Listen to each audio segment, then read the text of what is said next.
నడిపిస్తుండు. Number 1 తినిపిస్తుండు. ఏం చేస్తుండు? తినిపిస్తుండు. Number 3 తాగిపిస్తుండు.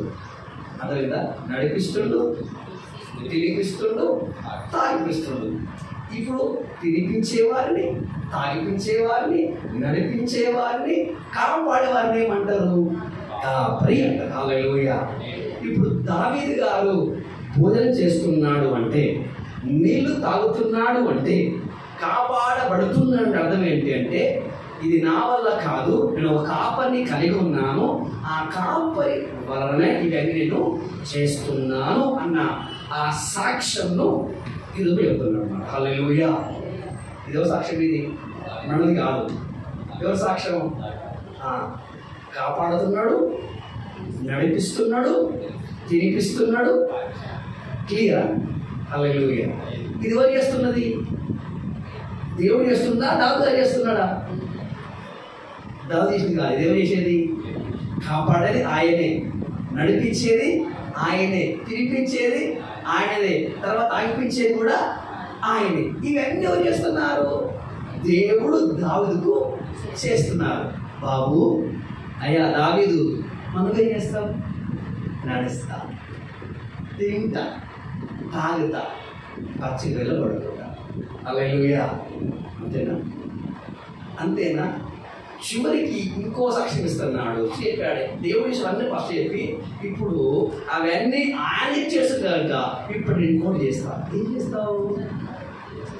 చిరకాలము. ఏ కాలం అంట అంటే అర్థం ఏంటి? చిరకాలం. హల్లెలూయా. అనగా జీవితాంతం బ్రతికినన్న ఏళ్ళు నేను యెహోవా మందిరంలో నివాసము చేసేదను. హల్లెలూయా. చెప్పండి ఒకసారి. మీరు చెప్పండి అన్నమాట.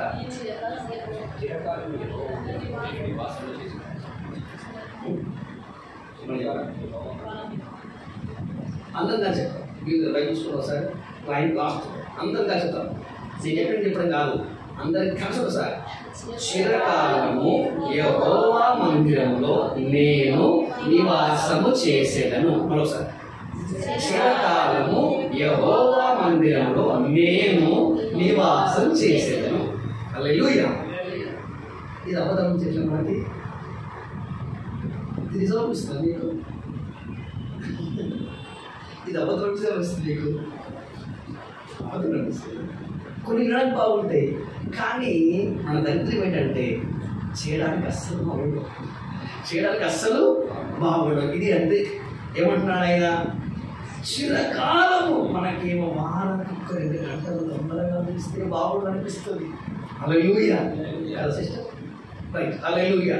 కానీ భక్తుడు ఏమంటున్నాడు? చిరకాలము యెహోవా మందిరము నేను నివాసము చేసేదను. అంతే. హల్లెలూయా. నాకు అనిపించింది, మాకు ఆ ఇబ్బంది లేదు. ఎందుకు కదా, ఇటు పోతే మాకు అసలు అటు ఇటు అసలు ఎందుకు? మందిరము మా ఇల్లు కలిసి ఉంది కనుక మాకు ఆ ఇబ్బంది లేదు. మీరు చెప్పవచ్చు, మీకేంటి బాబు, ఒక్క అడిగేస్తే ఇల్లు, ఒక్క అడిగేస్తే మందిరం కదా.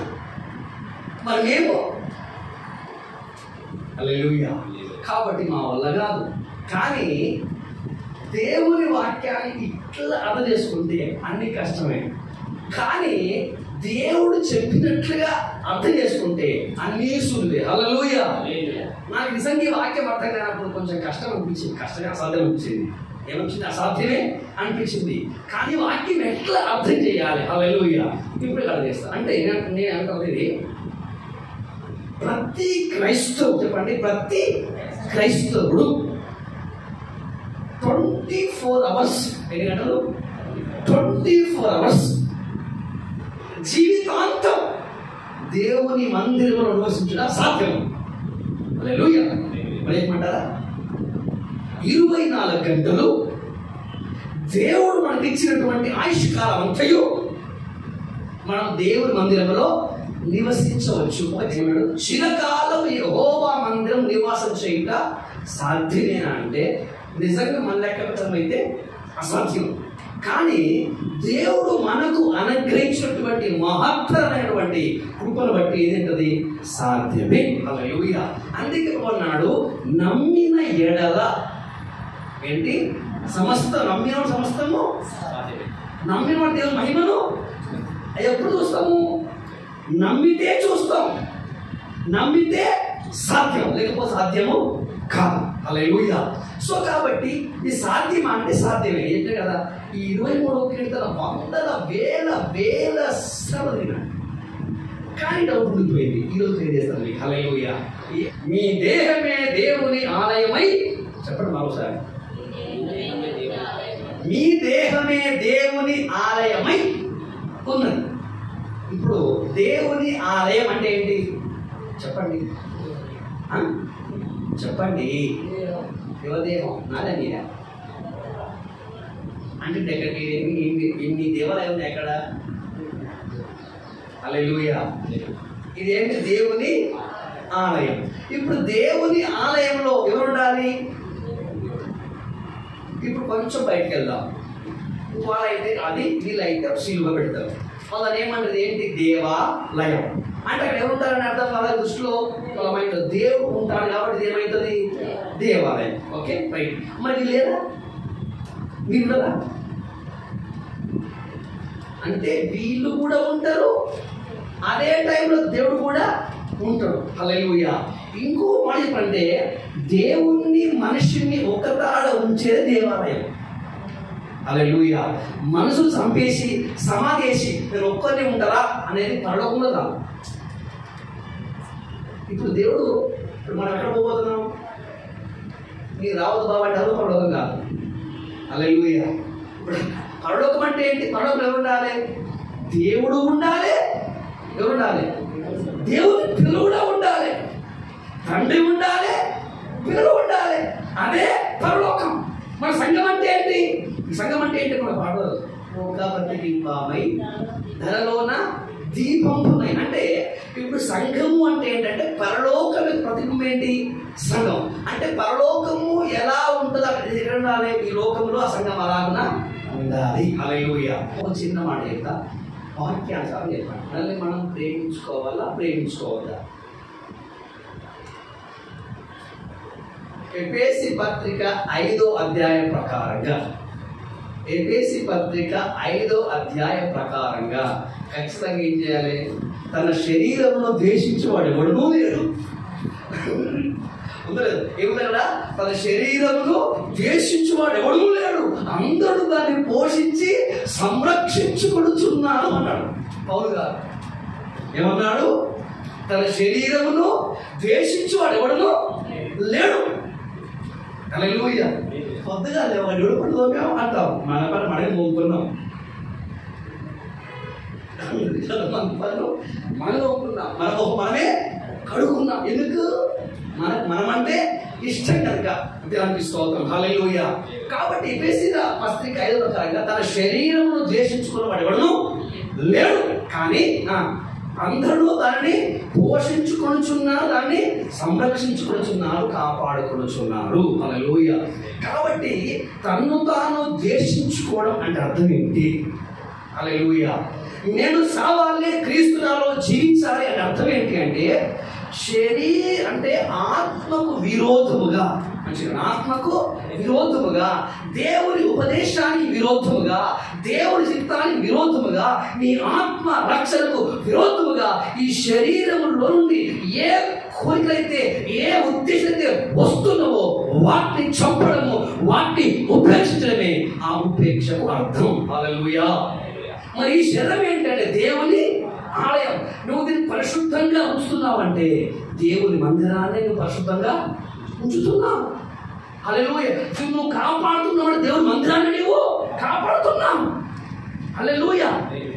ఎందుకంటే ఇది నీ శరీరం నువ్వు అనుకుంటున్నావు, కానీ దేవుడు ఏమంటున్నాడు, బాబు అది నీ శరీరం కాదు, అది నా ఆలయం. హల్లెలూయా. కొంతమంది ఇప్పుడు మీరు ఎవరవచ్చు, బూతులు ఎందుకు ఆడదు, అభ్యర్థులంటే అయ్యా ఇది ఏంటి, దేవుని శరీరం కనుక అపవిత్రమైన ఏంటి లోపలికి రాలేము. దేవుని మందిరం అపవిత్రపరచకు, దేవుని మందిరాన్ని తొందరగా చేయకు. ఎందుకంటే దేవుని మందిరము దేవుని మందిరం. హల్లెలూయా. ఇప్పుడు మీరు ఎవరైనారు దేవుని మందిరం, రైట్? ఇప్పుడు దేవుని మందిరము ఎందుకంటే దేవుని ఆత్మ మీలో, మళ్ళీ ఏమన్నాడు, ఇది దేవుని మందిరం అయితే అయిపోయింది కదా. మళ్ళీ ఏమన్నాడు, ఒకటేమో దేవుని మందిరం, మళ్ళీ ఏమన్నాడు, దేవుని ఆత్మ మందిరము అనలేడు. అటంటే బాగుండు. దేవుని ఆత్మ ఆ మందిరంలో నివసించు అంటే మనకి ఏ డౌట్స్ ఏమీ రావు. కానీ ఏమన్నాడు, దేవుని ఆత్మ మీలో నివసిస్తుంది కదా. అదేంటి, ఇదేమైనది, మన శరీరమైనది ఎంత వాస్తవమో దేవుని ఆలయం అంటే వాస్తవం. హల్లెలూయా. అనగా ఈ దేహం అనేది దేవుడు ఆదాము కాలంలోనే నిర్మించినప్పుడు రెండింటికి నిర్మించాడు. ఒకటేమో దేవునికి నివాస స్థలం, తర్వాత దేవునిలో నుండి వచ్చినటువంటి ఆత్మ కూడా అది. హల్లెలూయా. అంటే ఈ దేహంలో దేవుని ఆత్మ ఉండాలి, నరుని ఆత్మ కూడా ఉండాలి. ఈ రెండు ఉన్నప్పుడు ఏమవుతుంది, ఆలయం అవుతుంది. హల్లెలూయా. ఇప్పుడు మీకు అర్థమైందా, మీ ఆత్మ ఎక్కడ ఉంది, శరీరంలో ఉంది. ఈ శరీరం ఏమైనది, దేవుని ఆలయం. ఇప్పుడు చదవండి, ఇప్పుడు చదవం. ఇప్పుడు అది 23 చివరి చిరకాలము యెహోవా మందిరములో నేను నివాసము చేసేదను. హల్లెలూయా. ఇప్పుడు ఏమైంది, దేవుని మందిరం. మనం ఎక్కడున్నా ఇప్పుడు మందిరం. ఇప్పుడు చిరకాలము దేవుని మందిరము నివాసము అంటే మనము ఇంకోటి ఏంటంటే ఈ దేవుని ఆలయము అనబడాలి అంటే ఎప్పుడు అనబడదు, నీ ఆత్మ ఉన్నప్పుడు అనబడదు. ఎవరు ఉండాలి, నీ ఆత్మతో కలిసి ఉండాలి. దేవుని ఆత్మ ఉన్నప్పుడే అది సాధ్యం. హల్లెలూయా. ఇప్పుడు మనం అవ్వాల్సింది ఏంటంటే ప్రతిరోజు నాలో నేనైతే ఉంటామా, ప్రతిరోజు మనలో మనమైతే ఉంటాం, కానీ ఎవరు ఉండాలి, మనలో దేవుని ఆత్మ ఉండాలి. ఈ రెండు ఒకే టైం ఉన్నప్పుడు ఇప్పుడు చిరకాలం యెహోవా మందిరములో ఉన్నట్టే. హల్లెలూయా. దేవుడు పోయినా నేను మందిరమును కాను. హల్లెలూయా. కాబట్టి ఇప్పుడు మీరు చిరకాలం దేవుని మందిరములో ఉండాలంటే మీ శరీరమందు దేవునికి చోటిస్తే చాలు. హల్లెలూయా. ఇంకో మాట ఏంటంటే ఆలోచన మాట చేస్తున్నాను, నక్కలకు గొర్రెలు, ఆకాశ పక్షులకు నివాస కలవు, కానీ నాకేం లేదు, తలవాల్చుకోవడానికి స్థలం లేదు. నేను చాలా చెప్పినాను. ఇప్పుడు మీరు ఇంతమంది వచ్చారు, మీ ఏ ఒక్కరికి మీరు మంచం వేయలే, ఏం ఏర్పాట్లు చేయలేదు, మంచము దిడ్లు మీకోసం ఏ ఏర్పాట్లు. ఎందుకని అయ్యో పడుతుంది. ఇంకా ఒక వారం రోజులు ఉంటారంటే, ఒక 4 రోజులు ఉంటారంటే ఖచ్చితంగా ఏర్పాటు చేయాల్సిందే. మీరు పడుకోవడానికి ఉండడానికి అన్ని ఏర్పాట్లు చేయాలి. కానీ అలా వచ్చి ఇలా పోయే వాళ్ళకి ఇవన్నీ మనకు ఏర్పాటు అవసరం లేదు. హల్లెలూయా. ఇప్పుడు దేవుడు మీకు కూర్చోడానికి స్థలం ఉంది, కానీ దేనికి స్థలం లేదు ఇక్కడ, తలవాల్చుకోవడం ఏం చేసుకోంట అంటే అర్థం ఏంటంటే తలవాల్చుకోవడం, విశ్రాంతి తీసుకోవాలి. సాక్షాత్తు దేవుడే తలవాల్చి వాల్చుకోవాలి. అది హల్లెలూయా. అనగా దేవుడు మన శరీరానికి గెస్ట్గా అలా వచ్చి ఇలా వెళ్ళిపోకూడదు. హల్లెలూయా. అలా విడిచిపెట్టేసి ఇలా వెళ్ళిపోకూడదు. పాస్టర్ గారు లేక ఎట్లా ఉండాలి? పర్మనెంట్గా మంచి ప్రశ్న కూర్చోవాలి. హల్లెలూయా. ఎట్లా కూర్చోవాలి? విజిటింగ్ ఏం రావద్దు. విజిటింగ్ చేయడానికి ఎట్లుండాలి? విజిటింగ్ చేయడానికి రావద్దు అంటే ఇప్పుడు దేవుడు గిన్నె, ముంత, మంచము, చెంబు, స్టవ్, ఇంకేమంటారు దాన్ని, అన్నీ తీసుకుని రావాలి. ఇప్పుడు మీరు వచ్చారు, ఏం తీసుకొని రాదా? అక్కడ ఏముండదు, అన్ని ఇక్కడ తీసుకొని వచ్చారు. హల్లెలూయా. ఇక్కడ తీసుకొని రావాలంటే నీ హృదయము, నీ చూపు, నీ మనసు, మన మనసాక్షి ఆయనకు అనుకూలంగా ఉండాలి. హల్లెలూయా. ఏముండాలి? మనం అన్ని అనుకూలంగా ఉన్నప్పుడే హల్లెలూయా ఆయన ఉంటాడు. కాబట్టి చిరకాలము దేవుని మందిరములో నీవు నివాసం చేయాలా వద్దనేది దేవుని నిర్ణయం కాదు. ఎవరి నిర్ణయం? అది నీ నిర్ణయం. హల్లెలూయా. హల్లెలూయా. సరే, ఇంకో కొంచెం ముందుకెళ్దాం. మత్తయి సువార్త 26వ అధ్యాయం 53 నుండి స్పష్టంగా, ఈ సమయమున నేను వేడుకొనిన ఎడల ఆయన 12 వ్యూహాసీనుల కంటే ఇప్పుడు నాకు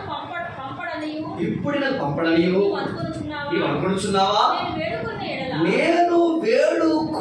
ఎడల ఈలాగు జరగవలన లేఖనము ఎలాగూ నెరవేరునని అతనితో చెప్పాను. ఆ గడియలోనే యేసు జనసమూహములను చూచి బందిపోటు దొంగ మీదకు వచ్చినట్టు కత్తులతోనూ హృదయాలతో నన్ను పట్టుకొని వచ్చిదిరా. నేను అనుదినము దేవాలయంలో కూర్చుని బోధించున్నప్పుడు మీరు నన్ను పట్టుకొనలేదు. శత్రువును తీసుకొని వచ్చేసా. రాగానే మంచి ముద్దు పెట్టుకున్నాడు, ముద్దు పెట్టుకొని వేసినాడు.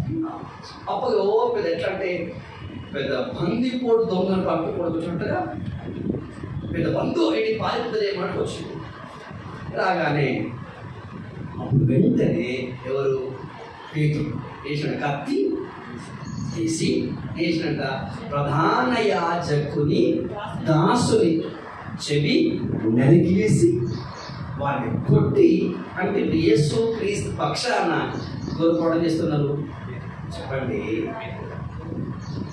యేసు క్రీస్తు పక్షాన పేతురు ఏ శుద్ధము చేస్తున్నాడు. ఇప్పుడు నా పక్షాన మీద మనం తిడితే నాకు చాలా సంతోషం. ఇప్పుడు ఎవరన్నా అనుకోండి, మీరు నా పక్షాన తిట్టమాట తగ్గుతుంది, చాలా సంతోషం.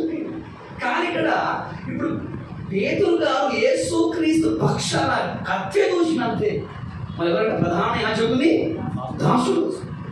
అలా మామూలు విషయం వాళ్ళు చాలా సమస్య ఉంటాయి, అంటే అధికారపూర్వకంగా సరే మనం బయట కాబట్టి దూసి దూసినప్పుడు ఇప్పుడు తిడితే ఎవరు తింటాలి? వాళ్ళు తింటారు. కానీ వెంటనే పేతురు అంటున్నాడు, అయ్యా ఇప్పుడు అన్నాడు, నేను వేడుకుంటే మంచిగా, నేను ఎవరు వేడుకుంటే, నేను ఇప్పుడు తండ్రిని వేడుకుంటే ఎన్ని సేనలు? 12 సేనా వ్యూహములు. హల్లెలూయా. ఒకదానికి 6,000 అయితే 12 సరకి 12 72,000. ఇప్పుడు ఏ శక్తి మాకేది? నేను ఇప్పుడు నేను తండ్రిని వేడుకుంటే 12,000 72,000 దేవుని సైన్యం, శరీరములు లేని, కంటి కనపడకుండా, చెవు వినకుండా, అంతే బైబిల్ ఉన్నారంట మరణాలు లేవా? సంహార దూత. ఈ కంటి కనపడడు, చెవుకి పోతుంది, అంతే అనపోతుంది, అంతే. కాబట్టి ఇప్పుడు యేసు అన్నాడు, నేను ఒక్కసారి నా తండ్రిని వేడుకుంటే 72,000 సైన్యం వచ్చేసేస్తాయి. వేడుకోవచ్చు కదా బాబు. నేను వేడుకుంటే వేడుకోదూకుతున్నది కాదు, నేను వేడుకుంటే నేను పంపించదూకుతున్నది కాదు. కానీ ఇప్పుడు ఈ లేఖనము, ఈ వాక్యము నెరవేర్చబడాలి అంటే నేను ఇక్కడ వేడుకునకూడదు, నేను ఇక్కడ ప్రార్థన చేయకూడదు. అదేంటి ప్రార్థన ప్రార్థించుకోవాలి? ప్రార్థన చేసినది మరి ఇప్పుడు రాత్రంతా ఏం చేసిండు యేసయ్య? శిష్యులు పడుకున్నారు, యేసయ్య చేసిండు. ఏమనుకుంది పేదలు కదా, నేనేమనుకున్నా నువ్వు రాత్రంతా ప్రార్థన చేసినావు, తల్లి వేడుకున్నావు, కానీ ఏ సైన్యము దిగి రాదు కనుక నేనే నీ సైన్యం అని దిగిన పేదలు అనుకున్నాడు. అది కాదు బాబు, అది కాదు అక్కడ విషయం. నేను రాత్రి వేడుకున్న సందర్భం వేరు, ఇప్పుడు ఇక్కడ ఆ సందర్భంగానే హల్లెలూయా. సో కాబట్టి నేను తండ్రిని ఎప్పుడు వేడుకున్నా సైన్యం ఆర్డర్ సిద్ధంగా ఉంది. కానీ ఇప్పుడు లేఖనం నెరవేర్చబడాలి అంటే, ప్రజల పాపాలు పరిహారం కావాలి అంటే హల్లెలూయా ఖచ్చితంగా యాగం జరగవలసిందే. యాగం జరగవలసిందే. యాగం జరిగితేనే రక్షణ పరిహారం జరిగితే. అందుకే నేను మౌనముగా అన్నాను. కత్తి పట్టుకుని కూడా కత్తితోనే చచ్చిపోతాడు. కాబట్టి కత్తి తీసి ఆ కత్తి నా ఒరలో పెట్టుకో. హల్లెలూయా. చెప్పండి, పరలోకంలో సైన్యం ఉందా లేదా? యేసు కాపాడగలడా? కాపాడబడగలడా? కాపాడబడలేదా? కానీ ఇక్కడ ఏం చేయాలంట? ఇక్కడ నేను తండ్రిని వేడుకొను, ఇక్కడ ప్రార్థన, ఇక్కడ కాపాడమని శిలువ దూరం అవుతుంది కానీ చెప్పను. ఎందుకంటే నేను వచ్చిందే ఈ యాగం కోసం. హల్లెలూయా. మనమైతే ఆస్థానం ఏం చేస్తాం? మనమైతే ఏం చేస్తాం? ఆస్థానం ఉంటే ఖచ్చితంగా ఎంతమందికి ఫోన్ చేయాలి అంతమందికి అన్ని రకాలుగా ఫోన్ చేసి భద్రంగా ఉంటాం. హల్లెలూయా. కాబట్టి దేవుడి చిత్తం ఒకటి జరగాలి అనుకుంటే దానికి అప్పగించుకోవాలి అంతే. హల్లెలూయా. ఆ అప్పగించుకున్నప్పుడే ఏం జరగదు? దేవుడి చిత్తం మన లోపల అది మనల్ని వ్యతిరేకంగా మనం పోరాటం చేస్తే అప్పుడు మన చిత్తం జరిగింది కదా, దేవుడి చిత్తం అనేది జరగదు. హల్లెలూయా. సో కాబట్టి ఇక్కడ పరలోకమందున్న తండ్రి చిత్తం జరగాలి. ఆ తండ్రి చిత్తం ఏంటంటే మనమందరూ కూడా పరిశుద్ధ సంఘంగా, నిర్దోష నిష్కలమైన సంఘంగా మార్చబడి పరలోకం వెళ్ళాలి. పరలోకం వెళ్ళాలంటే ఆ ప్రభువు ఖచ్చితంగా బలియాగం తప్పదు. అందుకే తండ్రిని వేడుకోలేదు. ఇప్పుడు అర్థమైందా? ఇప్పుడు ఇంకో మాట.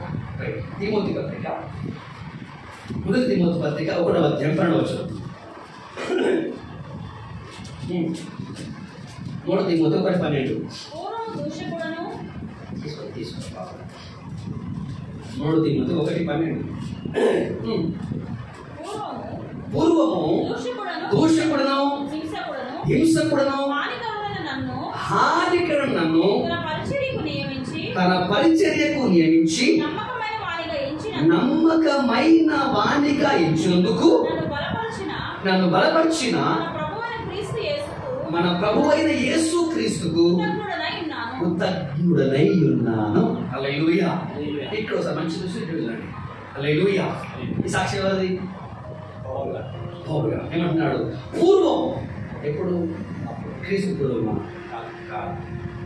క్రీస్తులోకి రాకంటే ముందు, దేవుడిని దర్శించకంటే ముందు ఏమన్నాడు? నేనెవరిని అనుకున్నా అంటే అర్థం ఏంటి చెప్పండి? దూషకుడు ఎవరంటే ఆయన కొంచెం గట్టిగా ఎవరు?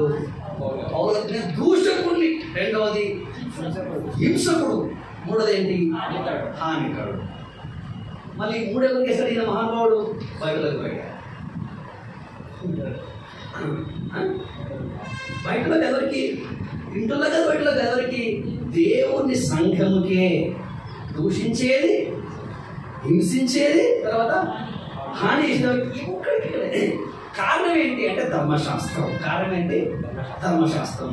తాను ఏ ధర్మశాస్త్రం అయితే నమ్మినాడో ఆ ధర్మశాస్త్రమును నెరవేర్చడానికి, అది అంతటికి వినడానికి ఈయన ఒక లీడర్గా దూషిస్తూ, హింసిస్తూ, హాని చేస్తున్న వ్యక్తి ఎవరంటే పౌలు.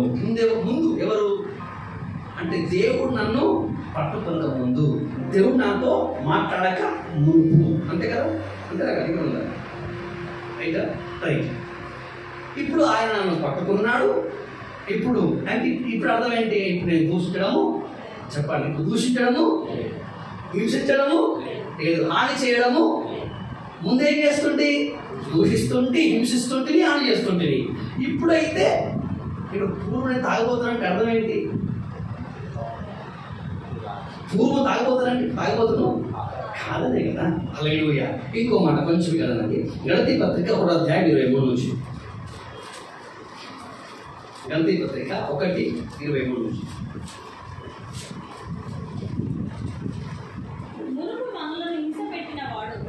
మునుపు మనలను హింస పెట్టినవాడు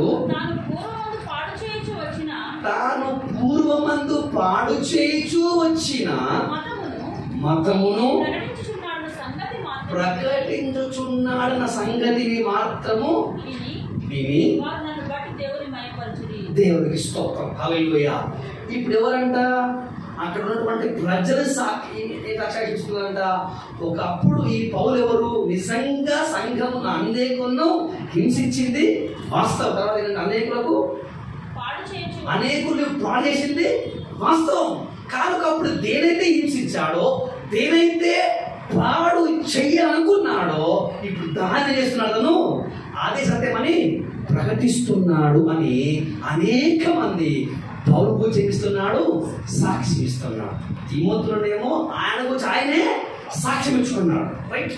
గలతీ పత్రిక చూసరికి అనేకులు ఆయన కోసం ఇస్తున్నారు, సాక్ష్యం ఇస్తున్నారు. ఇది కొంచెం మనం అప్లై చేసుకుందాం.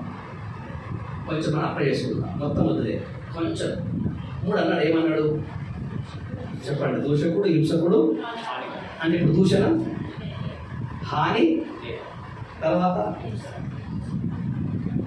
ఇప్పుడు మనం కూడా ఒకప్పుడు పూర్వం క్రీస్తు పూర్వం మనం ఉంటుంది దూషిస్తుంటే, హింసిస్తుంటుంది. మరి ఇప్పుడు ఏమన్నది? ఇప్పుడు అంటే అప్పుడు అంటే 2 గంటలు నాయా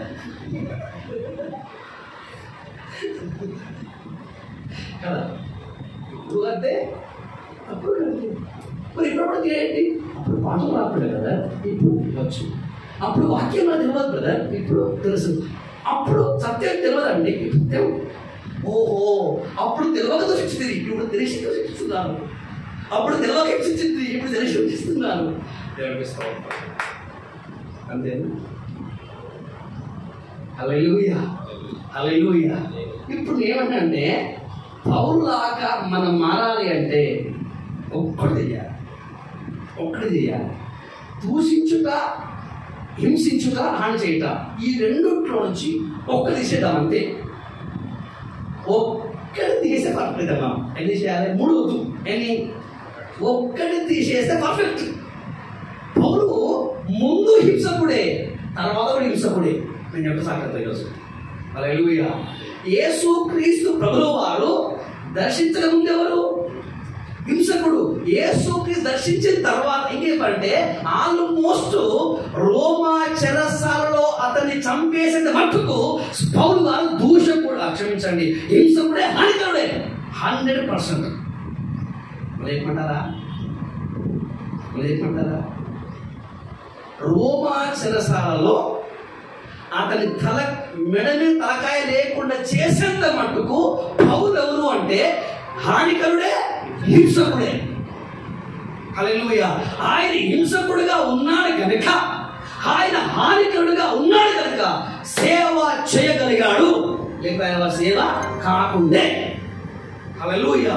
మనము కూడా హింసకుడుగా, హానికరుడుగా మారితే హల్లెలూయా ఈ లోకంలో ప్రభు కోసం బ్రతకగలం, లేక సావగలం. హల్లెలూయా. అర్థమైందా? ఇప్పుడు యేసుక్రీస్తు ప్రభువు వారు ఫస్ట్ వస్తారు మత్తయి సువార్త. ఆయన నాడు పేతురు కత్తి పట్టుకున్నాడు, కత్తితోనే చచ్చును. నువ్వేం చేసి కత్తి చెప్పండి, వరలో పెట్టుకో. నిబంధన ఏం చేస్తా? నిబంధన నేనేమి చేస్తా. హల్లెలూయా. హింసించాలి అంటే, ఒకరిని చంపాలి అంటే, ఒకరికి హాని చెయ్యాలి అంటే ఖచ్చితంగా కొన్ని ఏముండాలి? ఆయుధాలు. చెప్పండి, కొన్ని ఆయుధాలు ఉండాలి. అయితే సంఘమును హింసించడానికి, సంఘమును హాని చేయడానికి అనేక రకరకాల ఆయుధాలు ఎవరి దగ్గర ఉండే? దాన్ని కొలస్థితి అంటాడు. సాతాను గారిని నిరాయులుగా చేసి దేవుడు మమ్మల్ని విజయోత్సవముతో మమ్మల్ని ఊరేగించుచున్నాడు. హల్లెలూయా. అయితే ఇప్పుడు పౌలు వలె లేకపోతే ఆదిమ సంఘం వలె మనము ఏం చేయాలి?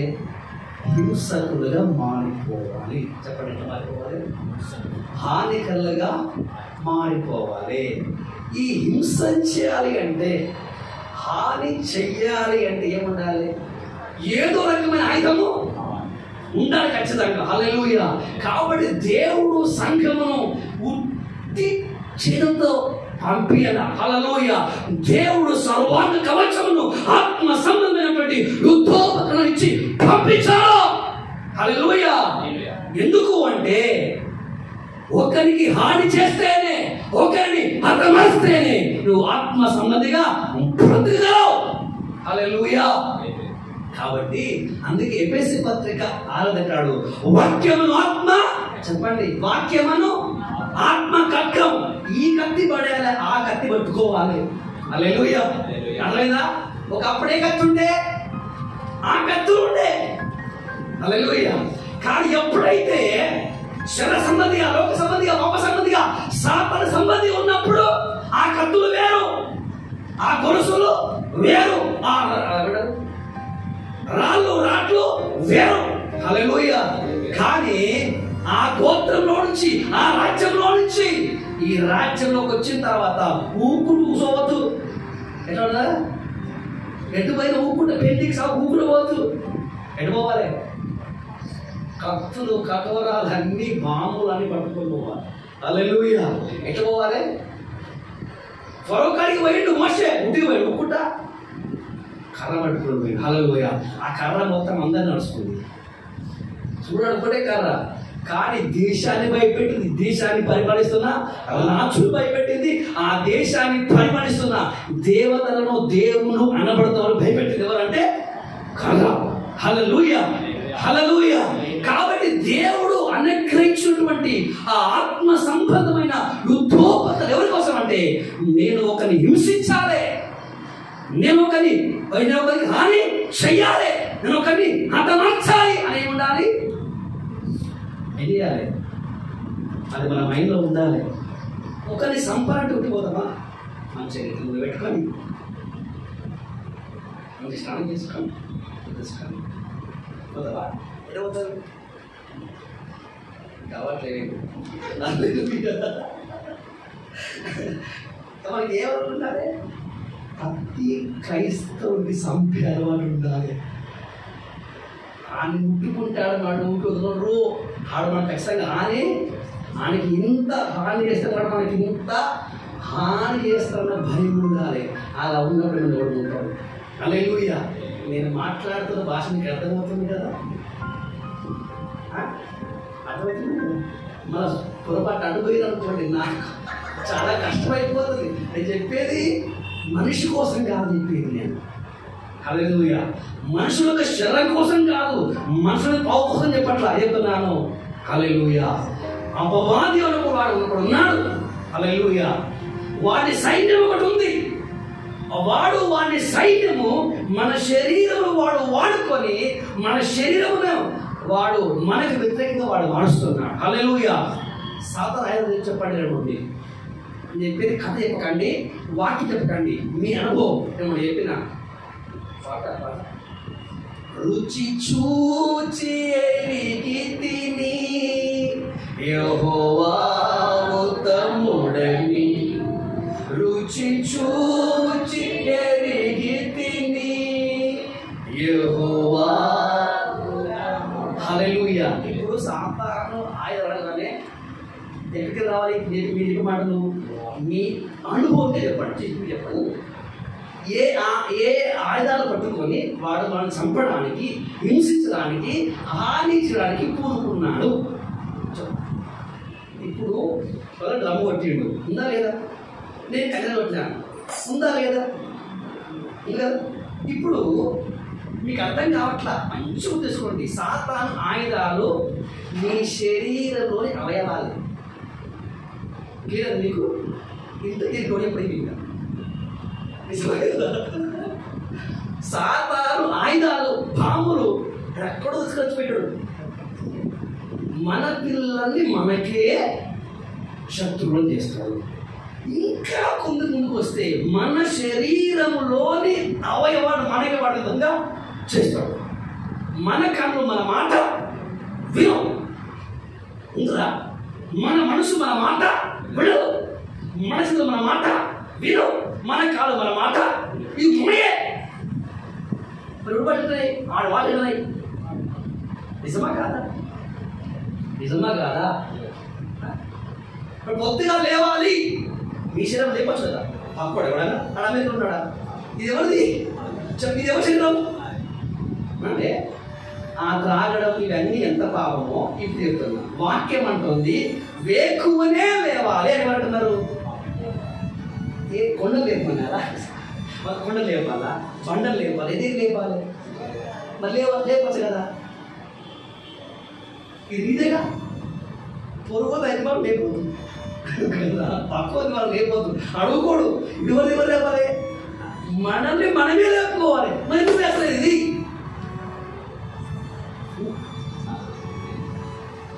చెప్పలేదు. ఇది మనకట్లే కదా. మనకు రక్షణ ఉండాలి లేదు అనుభవేది. మనం దేనైతే వద్దనుకుంటామో అవి దాన్ని చూస్తాము. ఎక్కడైతే వెళ్ళదనుకుంటామో అక్కడికే. ఎందుకని? నీవు అనుకుంటున్నావు నీవు నీ కంట్రోల్లో ఉన్నావని. లేదు నాయన, చివరికి మన కళ్ళు, మన చేతులు, మన గుండె, మన అంతరంగం మనకు తెలియకుండానే సాతాను వాడికి ఆయుధాలుగా మారిపోయాయి. హల్లెలూయా. అందుకే వీటన్నిటిని గుర్తించిన, గ్రహించిన పౌలు వాడినాడు ఏదో ఒక నియమం నాలో పనిచేస్తుంది. అదేది? పాప నియమం. అందుకే చెయ్యాలనుకున్నది చేయట్లా, వదలకున్నదే చేస్తున్నాను. కనుక ఈ రోజు మొదలుకొని నా పోరాటము, నా యుద్ధము ఆ పాప నియమంతోనే. హల్లెలూయా. అనేకులకు బోధించి నేను భ్రష్టుని కాకుండా నా శరీరాన్ని చేస్తున్నాను, నలగొట్టుతున్నాను. అది యుద్ధం. ఏం చేయాలి? హాని చేయాలా వద్దా? హింసించాలా వద్దా? చంపాలా వద్దా? ఆత్మ చేత మీరు శరీర క్రియను చంపితే కానీ మీరు ఆత్మలో జీవించరు. హల్లెలూయా. చెప్పవాడికి ఏం కావాలి? కట్క పోలా, కత్తి కావాలా వద్దా? మన బుద్ధి అంటే మనం అందరూ అంటున్నారు. ఎప్పటి కనిపించిన దండాల స్వామి, దండాల స్వామి. ఆడ సాధారణ వచ్చిన దండాల స్వామి. అరే నాయన, దండ పెట్టడానికి ఎవరికి నేను చెప్పి దండలంటే ఏంటి? ఒక ఆశ వచ్చింది, ఓ కోరిక వచ్చింది, కన్ను అటు పోతుంది. మన బాడీలో ఉన్నటువంటి అవయవాన్ని వాడు వేస్తున్నాడు. మనకు శత్రుడుగా చేసి మన మాట వినకుండా చేసి అంటే నా కన్ను ఏంటంటే వాడి ఆయుధం. దేవుని ఆత్మ అంటుంది వాక్యం చదువు, వాక్యం చదువు అంటుంది. మనం చదువు, మన మనసు పడిపోదు. మనం వినబడదా? లేవు లేవని లే అంటారా? అంటారా? చదువు చదువు అంటదా? వినబడుతుంది. కానీ లేవు చదువు. కారణం ఏంటి? అది పెద్ద బండ, 10 కిలోల బండన, 50 కిలోల బండన కాదు. మన శరీరమే, మన మనసే, మన కళ్ళే, మన బాడీనే. కానీ మన మాట ఎందుకు అంటే సాతాను మాట వింటుంది, దేవుని మాట వినట్లా. అంటే అర్థం ఏంటి అంటే మన శరీరము నీతికి, మన అవయవాల నీతికి దాసులుగా ఉండాలి కానీ పాపానికి అవయవాలుగా కాదు. హల్లెలూయా. కాబట్టి దేవుని సంబంధిగా, ఆత్మ సంబంధిగా, వెలుగు సంబంధిగా, పరలోక సంబంధిగా ఉండాలి అంటే నువ్వు ఎట్లా అనుకోవాల్సిందే? హింసకుడిగా, హానికరుడిగా మారాలి. అంటే కనికరం లేకుండా, దయ లేకుండా ఏం చేయాలి? చంపాలి. హల్లెలూయా. ఓ కోరిక వచ్చింది, ఒక ఆశ వచ్చింది, హల్లెలూయా. అప్పుడేం చేయాలి? జాలి పడాలా? జాలి పడాలా? ఏం పడాలి? కనికరం పడాలా? జాలి దయ పడితే చస్తావు. నువ్వు చస్తావు. జాలి దయ కనికరం లేకుండా ఏం చేయాలి? వాక్యం అనే ఆత్మ ఖడ్గం దాన్ని చేయాలి లేదు అనుకుంటే కూడా పండుకున్న చోటు నుంచి గట్టి ఎస్సయ్యా మిమ్మల్ని లేవకుండా వాక్యం లేకుండా మీదకు రాకుండా మిమ్మల్ని కలుసుకోకుండా అడ్డుపడుతున్న సమస్త ప్రభావము యేసులో తొలగిపోవాలని గట్టి పలుకు. ఖచ్చితంగా చెప్పండి. పొద అంటే మనకు తెలియకుండా మనము సాతాను అభిమానం అయిపోయాం, సాతాను ప్రేమించువారమైపోయాం. మళ్ళీ చెప్తున్నాను, దేవుడు నీ కాపునిగా ఉండి దేవుడు నిన్ను తిరిగించాలి, ఈ శాంతికరమైన ఒక మంచి ఆత్మీయ వాతావరణంలో ఉండాలి అంటే మనం ఎట్లా అనుకోవాలి? హింసకులుగా తర్వాత ఎవరికి సాతానానికి వాడి సామ్రాజ్యానికి వాడి సైన్యములకు హాని చేయే విధంగా మనం మారినప్పుడే మన బతుకులవి ఆత్మ సంబంధంగా ఉంటుంది. నీకు అర్థం కూడా పడేస్తాను. మరి యెహోవా నా కాపాడని చెప్పింది ఎవరు? మరి కాపాడబట్టి ఉండాలి. నేను మాకు అవసరం, కవచమని అవసరం, హెల్మెట్ అని అవసరం, నేను మాకెందుకు? నువ్వు కాపాడుకో అని చెప్పాలి. దావీదు గారు మీకు మాట చెప్తా. గురించి తప్పింది ఎవరు? నిజమేనా? అది పైకి నిలబడింది ఎవరు? దావీదు. చంపింది ఎవరు? ఇంకో మాట, ఎర్రసముద్రం 2 కాయలు అయిపోయింది. ఇంకో దేశాలు బైబిల్ ఉంది, యెహోవా బాహువు. ఎవరంట? యెహోవా. మన మోసే కదా. మీకు అర్థమవుతుంది. అదే ప్రకారంగా ఇప్పుడు సముద్రాన్ని చీల్చేంత గొప్ప మనకు అవసరం వద్దు. సూర్యుని ఆపేంత గొప్ప అభిషేకం మనకు అవసరం లేదు. కనీసం మన శరీర ప్రణాత్మలను దేవుని వాక్యానుసారంగా నడిపించగల శక్తి సామర్థ్యాలు మనకు ప్రస్తుతానికి. హల్లెలూయా. కాబట్టి దావీదు గారు గొలియాతు అన్నట్లుగా మన ఆత్మీయతను, మన విశ్వాసమును, హల్లెలూయా, ప్రభువుకు మనకున్న సంబంధాన్ని తెంచడానికి వస్తున్నటువంటి ఆ సాతాను లాంటి కోరికలతో, ఈ శరములతో హింసించువాడిగా చంపేవాడిని ఉంటే చాలు, నీ బతుకు ధన్యమే. హల్లెలూయా. కనీసం ఈ ఆదరణైనా ఇప్పుడైనా ఏం చేద్దాం? ప్రభువా, నన్ను హింసకుడిగా మార్చు, నన్ను హానికుడిగా మార్చు. ఎందుకంటే పౌలు చెప్పారు, మేము దేవుడిగా సాతాను దుర్గములను పడగొట్టింది. హల్లెలూయా. హల్లెలూయా. అంటే సాతాను దుర్గాలను పడగొట్టేంత ఆ ఆయుధాల దగ్గర ఉన్నాయి. ఇవేం లేకపోతే పౌలు కూడా ఎప్పుడో లోకంలో కష్టపడే. కాబట్టి ప్రియ దేవుడి సంగమా, ఇప్పుడు శరీరాన్ని లేకపోతే మన శరీర ప్రాణాత్మలను దేవుడితో కలిసి మనం ఆయన మందిరముగా ఉంటూ ఆయన వెంబడించకుండా సాతాను వాడి సైన్ చేస్తుంది, మన పైన అటాక్ చేస్తుంది కనుక ఇప్పుడు వాటిని హింసిస్తేనే, వాటిని హతమాడిస్తేనే మనం ఆత్మ సంబంధంగా బతకగలం. కాబట్టి మన పోరాట, మన యుద్ధమంతా దేంతోని? భర్త, భార్య ఇది కాదు. హల్లెలూయా. మన కుటుంబమును, మన సంఘమును నాశనం చేయడానికి ఏ శక్తి అయితే పడుతుందో అక్కడికి మనం వెళ్ళిపోవాలి. ఒక మాట చెప్తా,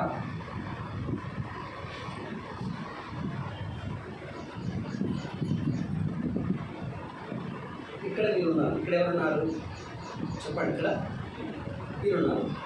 ఇక్కడ సాతాను గాడు ఒక పరద వేసాడు. ఇప్పుడు ఇంట్లో వాక్యం వస్తుంది, పోతుందా? ఎందుకని? ఈ కఠినత్వం అనేది, ఈ కఠినత్వం చేస్తుందంటే ఈ వాక్యం లోపల ఇక్కడ రాకుండా, హృదయాలు మెత్త కాకుండా, హృదయాలు పైకి చూడకుండా ఏం చేస్తున్నారు? బట్ట. ఒకవేళ మేము దీన్ని అనుచేసాం అనుకోండి, అప్పుడు ఈ దాడి మనం వచ్చేస్తాం. హల్లెలూయా. కాబట్టి మనం ఏం చేయాలంటే, మనం అందరం ఏక మనసు కలిగి ఏక ఆత్మ గలవారమై దీన్ని ఏం చేయాలి? ఎదిరించాలి. అప్పుడు మన కుటుంబాలు ఆత్మీయంగా ఉంటాయి, మనము ఆత్మీయంగా ఉంటాం, సంఘం కూడా వర్ధిల్లుతుంది. హల్లెలూయా. ప్రార్థిద్దామా? ఎట్లా మనం పూర్వమేమో అహింసకులం, అది కాదు. ఇవన్నీ సాతానుడు వారి సైన్యమును శరీర ఇచ్చలను హింసించు వారిగా, దానికి హాని చేయు వారిగా, ఆత్మలో వర్ధులను దేవుడు కావాల్సిన తన మహత్తర శక్తిని మనకు ఇచ్చినట్లుగా రండి. కళ్ళు మూసుకోండి, మనం ప్రార్థన చేసుకుందాం. అందరూ మోకరించాలి.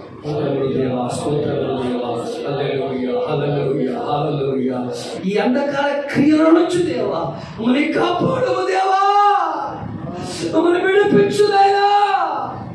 మేమందరము ఏక మనసు ఏకాత్మ గలవారమై సాతాను సామ్రాజ్యాన్ని హింసిస్తూ హాని చేస్తూ విచిత్రం చేసే మహాకృపా జ్ఞానమును శక్తియు ఇంద్రియ నిగ్రహ ఆత్మను మీరు మాకు అనుగ్రహించమని మీ పాదాలు పట్టుకొని ప్రార్థిస్తున్నాం. విన్న ప్రతి మాట అందరి జీవితాల్లో ఊరంతలో మీరు పలికే సహాయం చేయండి. ఈ వారంలో ఉన్న ప్రతి కూడికలు మీకు మహిమకరంగా మీరే జరిగి సహాయం చేయమని, వచ్చిన ప్రతి బిడ్డను దీవించండి, విడిపించండి, వారి సమస్త అక్కర్ని సహాయం చేయమని, పదాలు క్షమించండి, సహాయం చేయండి. మమ్మల్ని మమ్మల్ని సమస్తాన్ని మీకే సమర్పిస్తూ యేసయ్య అతి పరిశుద్ధ నామమున ప్రార్థిస్తున్నాము పరమ తండ్రి. తండ్రి దేవుని ప్రేమ, కుమారుడు యేసు క్రీస్తు కృప, పరిశుద్ధాత్మ యొక్క అన్యోన్య సహవాసము, సన్నిధి కాపుదల కూడి వచ్చిన మందరికి, సార్వత్రిక సంఘానికి సకల పరిశుద్ధిలో సదాకారం తోడై నడిపించునుగాక.